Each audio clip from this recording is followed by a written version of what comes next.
It's 5 o'clock on a Wednesday, and it's time for The Craig and Ryland Magic Review Show. I'm Craig. I'm Ryland. Welcome back to another review show right here on Magic TV. And we are back with 4 brand new items. Thank you very much for checking us out. We really appreciate it. I do. He doesn't. He's very selfish, cruel, mean. He's not a nice kid, really, to be honest. I'm disappointed in him. But I'm glad that you're here. I personally am glad that you're here. I'm joking, you're awesome. But we're going to start off with a terrible trick, a truly terrible trick, a truly terrible trick. If you don't like terrible tricks, look away. Okay, so first of all, we have Split Hole by Chiam. What are you doing? You said look away if you don't like No, not you, them, not you. You can't look away. You're the host of this. No, you don't. Grief. Co-host. Right, so first of all, we have Split Hole, which we're very excited about because even though Ryland doesn't do card tricks, we do like gimmick cards. We like a flap occasionally, don't we? Mm-hmm. We like flaps. I like flaps. You like flaps. I like flaps. As long as they're good flaps. They've got to be good. What? What? Are you laughing at? Are you laughing at? Who are you laughing at? You're making me laugh. Who are you laughing at? I don't know what I'm laughing at. What am I laughing at? What am I Yes, laughing Ryland, we definitely, as long as they're good flaps, then What's that mean? we're happy. No, nothing. What's it nothing, mean? nothing. You'll find out when you're about 15. Right, okay. What? So, we've got a show to do. Right, What's so it mean? we do like a good flap. However, What's it mean? card tricks, flaps, making card tricks. Oh. However, Why is that funny? it's just funny. However, What are you laughing at? this I don't think this is very good for a few different reasons, but you don't particularly like it either, do you? But let's do a performance first of all. Ryland performed this for Instagram, and you can have a look at this performance, and then after the performance, we'll talk about what we think. Here we go. Have you ever seen when they've cut a lady in half, like an illusionist? Well, I'm going to cut a hole in half. So first of all, I'm going to need a hole, which I can just grab there and quickly press on the card, just like that. Now, once you've got the hole, you obviously need to cut the hole in half, like that. Like that, there you go. You can see that we've cut the hole in half. Now, obviously, we can't leave it in half. We've got to put it back to normal. So you just got to give it a little shake, and we'll just take the hole off. Just like that. There we go. Right, okay, so that was a performance of it. It's kind of a bit of a weird plot, really. And the way that Rye did it for Instagram is he started the video by holding the gimmick card, didn't you? Mm-hmm. But I don't think we're giving too much away to say that the gimmick card is double-backed. And the whole idea of the whole routine, according to the tutorial, is it starts off on top of the deck. You have someone pick a card, they sign it, you do a double turnover, you bring the gimmick card into play. And then at the end, you put the card back on the deck, do a double turnover, and show them their signed card again. Yeah. There's no justification, really. The problem with a lot of gimmicks like that, where it's double-backed in order to switch a gimmick in and out again, is a lot of the time people don't actually have a justification for putting it on the deck and putting it back on the deck. Because when that card when it's done what it's doing, in this case, the hole vanishes, there's no reason to put it back on top of the deck just to do a double lift. There's just no reason to do that at all. Why not just give it out at that point? Well, there is a reason from a method point of view, but not from a presentational point of view. And that wasn't discussed in the tutorial at all, which I think is a shame, because I'm sure that the creator could have come up with a reason for putting it back on top of the deck. The other problem is, even though it's a double back card, it is highly gimmicked. So when it's sitting on top of the deck, if you're not very careful, you can flash what's happening when you do the double lift. So you've got to be very careful with the double lift. And at the end, you've got to be even more careful. So there's that to take into consideration as well. But, I mean, you're the one that performed it, right? You're the one that played with it. You're the one that did it. Obviously, I messed with the gimmick and I watched the tutorial as well. But why did you not like it? I've got my reasons. Why did you not like it? It's a little bit fiddly, and I think it would break easily. I think it would break easily. In fact, a couple of times, I don't want to say broke. It didn't break. but the gimmick came away. Now they do Yeah. talk about what to do on the tutorial if that happens. When I did that, it came out. It went. Yeah. It just flew off. Well, it didn't fly off, I it can just understand why that was addressed in the tutorial, because that can happen a lot. And it's possible for it to happen in live performance, in which case the whole thing is just not going to work. And it is very, very fiddly. You know, the appearance of the hole at the beginning is quite nice. But there's better ways to make a hole appear. Look at that quantum aperture that you did by Kayla Morelli with the black case, and you put it on the black case and you remove the hole. That's so much better. Yeah. Acme portable hole is much better. There's a million better ways to actually make a hole appear. Then you've got the thing where the hole splits in two, which is just odd, if you ask me. It's kind of an odd thing. It's interesting, but it's kind of very odd. Then it goes back to normal and the hole vanishes. At that point, people are going to want to examine that card. They just are. People are going to want to examine that card. And as I say, the main problem for me is they can't examine the card at that point. It's impossible for them to examine the card, because at that point, you have to do a switch before you give it out to them. The tutorial's good. It covers everything. There's a live performance, which I appreciated. Thank you very much for that. But it just, the thing left me cold. I wouldn't do this. I wouldn't have it in my deck. I don't think it's very good at all. I think that, you know, you've got obvious angle issues that you need to consider because people can't watch it from the back or the sides. And it's a close-up trick. You really need to be close up to that card to see. But I think in order for it to be most effective, you want to be a little bit further back from the audience. So it's okay, but it's not great. What do you think? Yeah. What you said. You agree with all that? Yeah. I'm going to give it 40%. No, 30%. What about you? 30% as well. 30% as well. Yeah, I wouldn't recommend it. I think this is the perfect definition of bottom drawer magic. I don't think you can do this, to be perfectly honest. But there you have it. That is Split Hole. It's the first trick on the review show. We're going to go from this to actually a trick that is a lot better using a pack of cards. Let's look at this next one next. So next up, we have Stop It by Adrian Vega. Stop it. Stop it. Yeah. Stop it. Stop it. Stop it. Okay, I'll stop it. By Adrian Vega. Now, this is kind of it's billed as a self-working trick, and it is a self-working trick. In all honesty, you barely need to actually touch the cards at all. And it's an interesting method that allows you to predict two cards, and you'll have predicted them correctly, completely, even though you're not touching the deck. And as a kicker, the entire deck is shown blank except for the two cards that they've taken. Now, Ryland's doing this to camera, and when Adrian talks about doing it, he has two spectators with him, and the two spectators deal cards at the same time, and they both stop at the same time, and they get to decide when, which is absolutely fine. Ryland's not doing it that way because it was just me with him at the time when we were filming it. He's dealing them himself, but you don't need to deal them yourself. A spectator can deal them. In terms of dealing at the same time and stopping when they want to, I have thoughts on that, which we'll talk about later. But first of all, let's have a look at Ryland's Okay, so I've got my dad behind the camera. I've got a deck here. I'm going to cut it into about half on each side. Okay? Yeah. Now, usually I'll get you to deal. Obviously, you're behind the camera and you can't deal. So what I want you to do is I'm going to deal down for you. And whenever you want, you're just going to say stop, okay? Anytime. Anytime, okay? Okay. Right, I can do that. Right. Whenever you want, just say stop. You got it? Okay. Whenever you want. Stop. There? Yeah. This one? Yeah, that one. Okay, right. We'll put it just there to the side, okay? And like I said, you could have picked any single one of these, okay? Yeah. Any one of them. Yeah, that's Literally fine. any one, okay? Yeah. Now, Okay. We'll put that just there. Now I'll do the same here. Whenever you want, all I want you to do is I just want you to say stop, okay? Whenever you want, just say stop. We've got all Hey, stop. there. Yeah. That one? Yeah, that one. That one, are you sure? Yeah, that one. Okay, we're just going to put that there. And like I said, you could have picked any single. I'll square them up, right? Neatness counts. Yeah, neat discounts, alright.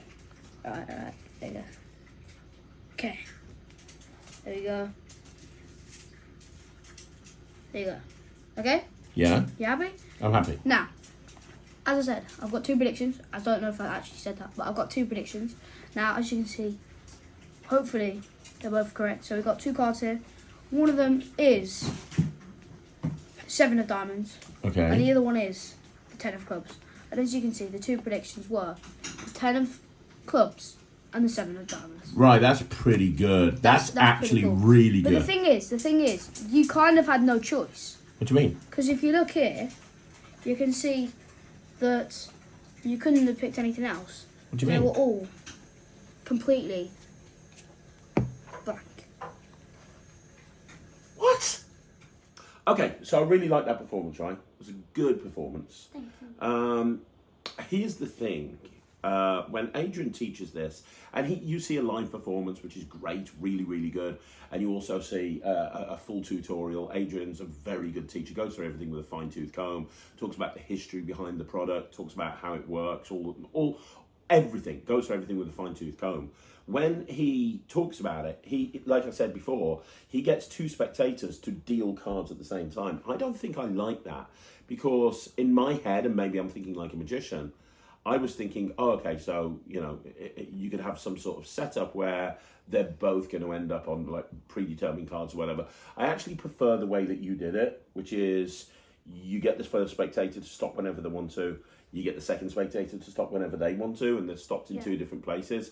I think that's better. Now, obviously, you were dealing. I think it'd be better if the spectator was dealing. It's just you behind the camera. It's just that I was behind the camera. And I love the fact that it is truly self-working. What's beautiful about this is in the action of the spectators dealing the cards onto the table, they're actually setting up the finale. The finale is being set up by them. So you don't have to touch the cards, because by the time that they've done all of that, the deck is now in a situation where you can show it completely as blank. And that is a really strong moment. You know, the 2 predictions are really strong. When you think that they can stop anywhere they want to, there's no force in that at all. They could literally go to any position in the deck. And there's a couple of situations where you need to do something else and it just feels like part of the presentation, so it's not a problem. But they can literally stop anywhere they want to. And even though they can stop anywhere they want to, you've predicted the 2 cards they're going to stop on. That's really strong. But then to show that every other card in the deck is completely blank as well, I mean, that's great. Now, I will say that the cards are not examinable. You can't examine them at the beginning or at the end. However, in this scenario, I don't think that's an issue at all, because I don't think the spectators want to examine them, because they're the ones that have been holding the deck. They're the ones that have been dealing.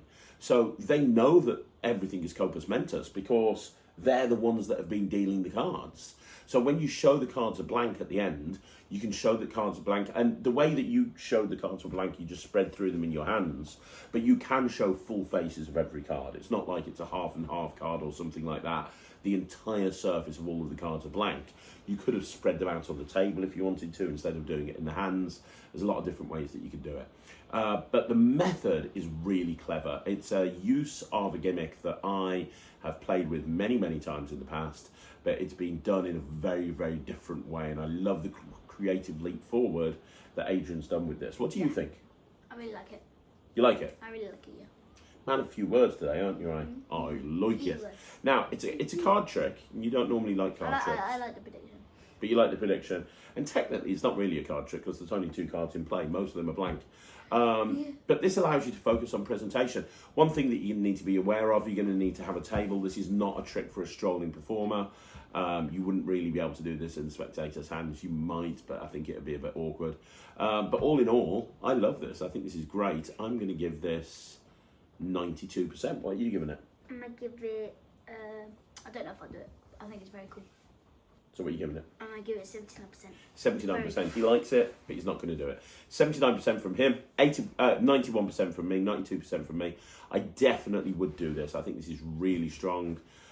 Initially, I was thinking, would I do this? And I was, as the tutorial went on, I got more and more excited about performing this. And yeah, I love it. So there you go. You can get it from all good magic dealers. It's called Stop It. It's by Adrian Vega. Stop it. Stop it. Stop it. Stop it. Stop it. We're going to move on to the next trick. Stop it. Okay, so the next trick we're going to be looking at is brand new from one of Ryland's favourite magicians, Mr. Bondley. Not just Bondley, actually, this one. Let me look at my notes. It's Bondley, Wenzi Magic, and MS Magic. MS Magic is his production company, and we've got Wenzi Magic in there as well. And this is the money maker. So what is the money maker? Well, we've all seen those money presses from years gone by that kind of you roll that thing over and it turns a blank piece of paper into like a £10 note or whatever. This is the same sort of concept, but it looks fancier, it looks nicer, it's really well made, and it has the ability of turning a blank piece of paper into a note and then turning it into another note, and it'll work with even more better. that's even more. So yeah, we did blank to 20 and then 20 to 50. we did indeed. And that's the high. 50 is the highest one in England. It is indeed, but it will work with any currency from any country. Now, if you've not seen it, we'll show you the Instagram video that Ryland did of this now. You can see a full performance of it, and then after the performance, we'll talk about what we think.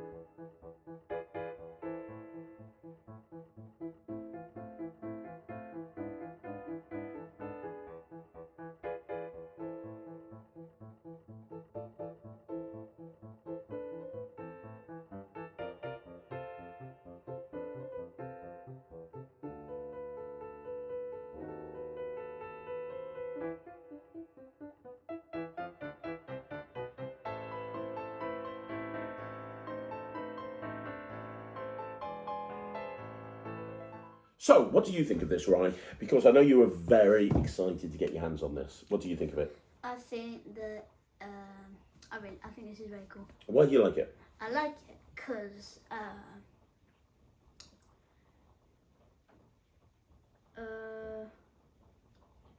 Sorry about this. He's had a bad day today.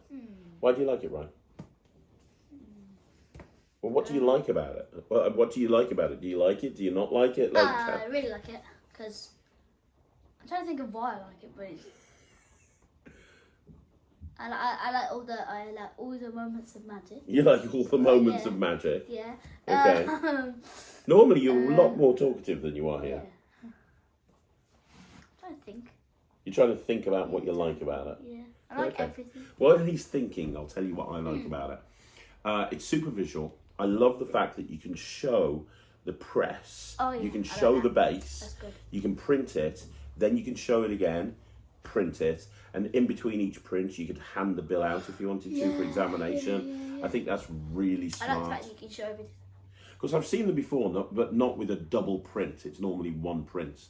And the way that they've actually come up with doing this twice is actually really clever.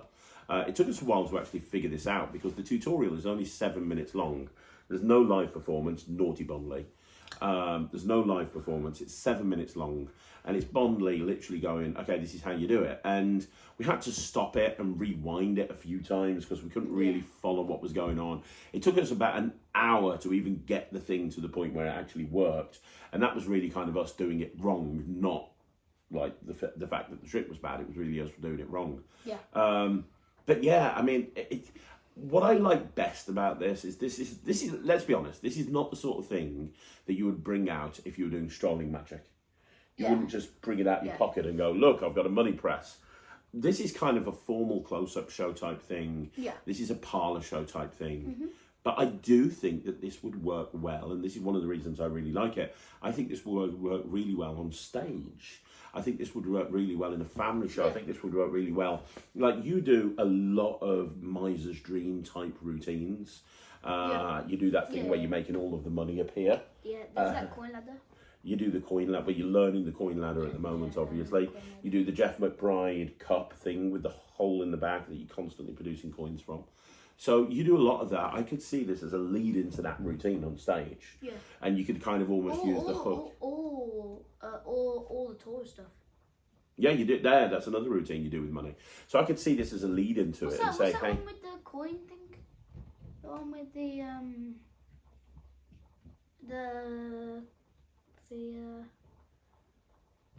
endless money goblet. Yeah, the endless money goblet. That's what I just said. The Jeff McBride endless money goblet. Yeah, that's it. Yeah. By Copeland Coins, which I thought you said there was a bucket. No. I didn't think you said goblet. No, I said goblet. But I could see this as a lead into any one of those routines where you have somebody on stage and you show a blank piece of paper. Let me show you how magicians make money. All you need is one of these. You get them if you're a magician, and you just print the money. I think that would look really good. The other way I could see this being used is as a in a couple of different ways. I could see kids entertainers doing this and doing it as a colouring routine. So you could have 3 different pictures that fit inside the thing. The first one is black and white. The second one is black and white, but there's colours everywhere. And the third one is it's really nicely coloured in. So you could do a colouring routine. You could say, take the colours, throw them in there. Everyone throw them in there. All we just have to do is print it. And first of all, it hasn't worked. It's gone splodgy. And the next time it's worked, I think it could work really well as a colouring routine. I think it could work really well. Maybe if you were doing some sort of mentalism thing, like a Halloween show, I think this could work for. So you could talk about Houdini, and we're going to try and get the spirit of Houdini. Pick a card, and Houdini, you print the thing, and when you do, Houdini's ghost has written the name of the card on a piece of paper or something. Yeah. So many different ways that you can actually do this. Yeah, you don't have to use notes. I would, like you said. yeah, exactly. I think I would probably end up using money if I was going to use it. I'll be honest with you, I don't think I am going to use this. I like the idea that you told me earlier, where you had a blank piece of paper, then you get the lines on, and then it colours in. Yeah, you can do that as well. Yeah, you get the lines in. That, Yeah, so many different ways you could use this. I really like it. I think that I can see you using it 100%. I don't think I'd use it. But I'd be happy to use it. I just don't think it'd fit my style. So I'm going to give it 79%, but I think it's really good. What are you giving it? I'm going to give it 100%. 100%. Okay, so it's 100% from Ryland. There we go. 100% from Ryland. It's 79% from me. It's really good if you're looking for a super visual way to print money. This, and let's be honest, that's, you know, if you're a real magician and you could actually do magic. If you're going to actually do magic. If magic was real. And if you were a real magician. You wouldn't make a card jump to the top of the deck, would you? You wouldn't saw someone in half just to put them back together again. No. What you'd do is you'd do this sort of thing. You'd make money. $1,000 billion dollars. Exactly. So this will appeal to a lot of people. It's really good. You can get it from Bondley and MS Magic. Let's look at the final review. So the final trick that we're going to be looking at today is a bit of an older item. And we're reviewing it because Ryland did it on social media recently. And a lot of people asked me what it was, or asked Ryland what it was, and a few people messaged in. So we're going to be looking at Spooning Around by Axel Hecklau. Now, I'll tell you right now, Spooning Around has been in my repertoire for as long back as I can remember. I have been doing Spooning Around for a very, very, very, very long time.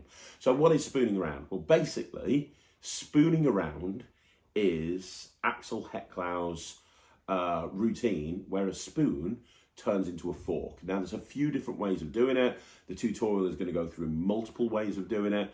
The way that we do it is different to what Axel uses. So Axel does it one of 2 ways. The first way that I've seen him do it is he shows a spoon, puts it into his mouth, kind of acts like he's doing something. When he takes it out, it's turned into a fork, which is quite cool.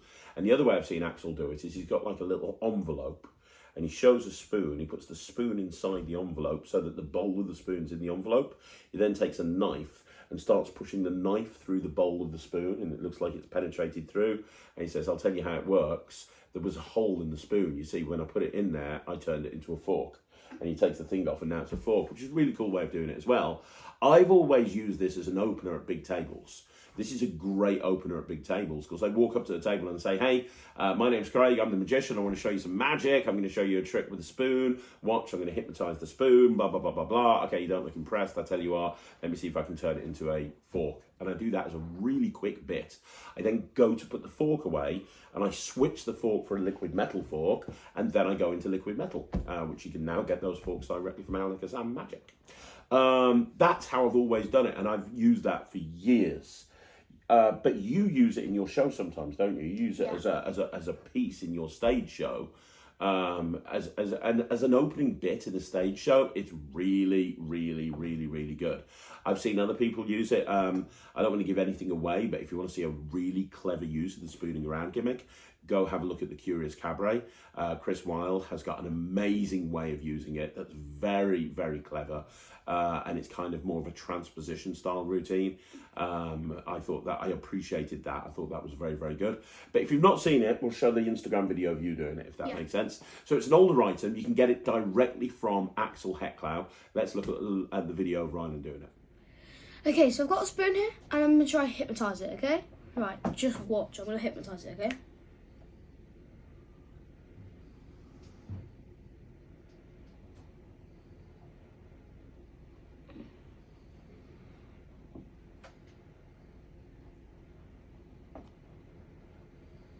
Ta-da. Right, that's potentially the worst trick I've ever seen. What? That was terrible. Fine. I'll hypnotise it into thinking it's a fork. What? Thinks it's a fork. No, it doesn't. No, it does. No, it doesn't. It thinks it's a fork. No, it doesn't, Rye. It's a fork. It's not a fork. It is a fork. No, it's not. It's not it's a fork. A fork. No, it's a not. fork. It's not a fork. It's a fork. Watch. No. It's a fork. What? So there you go. That is Spooning Around by Axel Hecklau. It's an amazing piece of kit. Do not be tempted to pick up one of the cheaper versions of Spooning Around. There are cheaper versions out there that are nowhere near as good. Axel's is the best version I've ever seen. It's fantastic. And I'm telling you right now, this kills an audience stone dead. It also takes up very, very little space. You just have the spooning around gimmick in your pocket and you're good to go anytime, anywhere. It packs small, it plays big, and it looks awesome. I have performed this in family shows on stage. I have performed this in kids shows on stage. I have performed this on trade shows, big tables, banquet tables. I've performed this mix and mingle, strolling. This is something I've done so much. And the Craig and Ryland review show isn't just about looking at the latest and greatest tricks. It's also highlighting stuff from the past that you might have missed. And honestly, if you've missed Spooning Around, this is one of the best tricks that's ever been created and something that's been in my repertoire for a very long time. What do you think of it? I think this is very, very, very cool. Yeah, very, very, very cool. Yeah, you do this, don't you? Yeah. I mean, you met Axel for the first time at the session last year, or this year just gone, January, and you loved his lecture, didn't you? Mm-hmm. Yeah, from memory. Axel Hecklau is an incredibly creative person. You bought a Spooning Around from him then, and you've been using it ever since. And I'm not surprised. It's an amazing trick. So I'm going to give this 120%. This is one of the best things I've ever bought. I bought it many, many years ago directly I'm going to give it 100%. 100%. So 100% from Ryland, 120% from me. It's amazing. If you don't do it in your act, you really should. I know, I have to on this one. It's brilliant. I love it. Let's wrap this whole thing up. That's another review show in the bag. That's another review show in the bag. That's another review show in the bag. Ouch. It is another review show in the bag. No, let's be nice. Thank you once again for joining us right here on Magic TV. Don't forget, you want to see more videos like this, like the video, subscribe to the channel, leave a comment down below. Also, if you want to follow Ryland on Instagram, Facebook, or YouTube, you can do so by searching Ryland the Kid Magician. And we're going to be back again next Wednesday with another review show. In the meantime, if you haven't already done so and you want to join the Netrix, which is my online streaming platform for magicians, the URL to go to and sign up and get access immediately is www.thenetrix. .cookies. Now, once you've gone to .cookies and it's led nowhere, .cookies. .cookies. .cookies. go to .com. .cookies. Go to .com. .cookies. Because that's also No, it's .cookies. a place where you can go and you can actually... It's .cookies. It's .com. .cookies. It's .com. .cookies. .com. .com. .com. Much better. Thanks for... That's much better. Thank you once again for joining us. Thank you once again for joining. Cookies. It won't go away. Cookies. Thank you once again for joining. Cookies. Thank you once again for joining us on Magic TV. We'll see you again very, very soon. Say bye, Ryan. Bye. See you later. Bye, everyone. Bye.